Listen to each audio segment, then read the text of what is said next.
Start.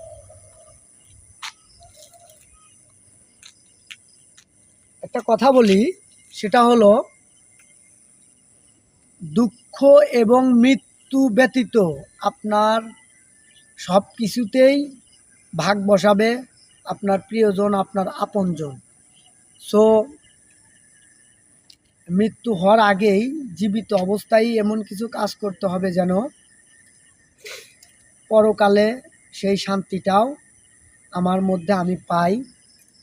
আর যদি আমি সেই ধরনের কাজ কারবার করি, যা ধরেন আমি অঢেল সম্পত্তি রেখে গেলাম, আমার ছেলে মেয়েকে মানুষ করতে পারলাম না, ইসলামী শিক্ষায় শিক্ষিত করতে পারলাম না, এই ধরনের যদি কোনো কার্যকলাপ আমরা করি, তাহলে কিন্তু দেখবেন আপনি মৃত্যুর পরেও আপনার সেই টাকা পয়সা, ধন সম্পত্তি বলেন আর ছেলে মেয়ে যাইকে যেটাইকে বলেন, ওটার দ্বারা যে কাজগুলো করবে, আপনি যে পাপ কাজগুলো হবে, সেই পাপ কাজের ভাগিদার কিন্তু আপনিও হবেন।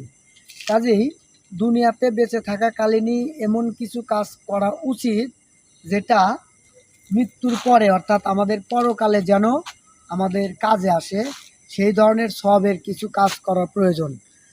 আর এই ধরনের কিছু কাজ করতে গেলে অবশ্যই আপনাকে সহি শুদ্ধভাবে হালাল পথে চলতে হবে। কেননা যদি আপনি হারাম কিছু রেখে যান, সেটার দ্বারা যদি কোনো পাপ কার্য হয়, তাহলে সেটার ভাগিদার কিন্তু আপনিও হবেন।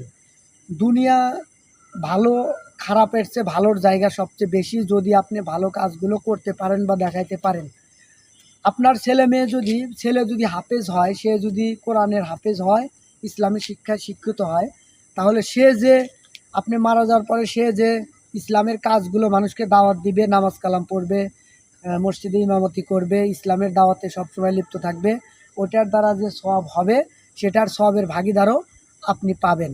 আর আপনার ছেলে মেয়ে যদি সেই রকম কার্যকলাপ না করে, ইসলামী শিক্ষায় শিক্ষিত না হয়ে বিধর্মীদের অনুসরণ করে, তাহলে কিন্তু আপনিও তাদের মতো ওই পাপের ভাগিদার হয়ে ওই পরকালে কষ্ট ভোগ করতে হবে। সো আল্লাহ পাক আমাদের সবাইকে হালাল উপায়ে রুজি রোজগার করার তৌফিক দিক, আবার ছেলে সন্তানদেরকে ইসলামী শিক্ষায় শিক্ষিত করার তৌফিক দিক। সবাই আমার জন্য এবং সবার জন্য দোয়া করবেন, আল্লাহ পাক যেন আমাদেরকে নেক হায়াত দান করে, আর দুনিয়াতে যতদিন বেঁচে আছি যেন হালালভাবে উপার্জন করার তৌফিক দেয়। ওকে, সবাই ভালো থাকবেন। আসসালামু আলাইকুম।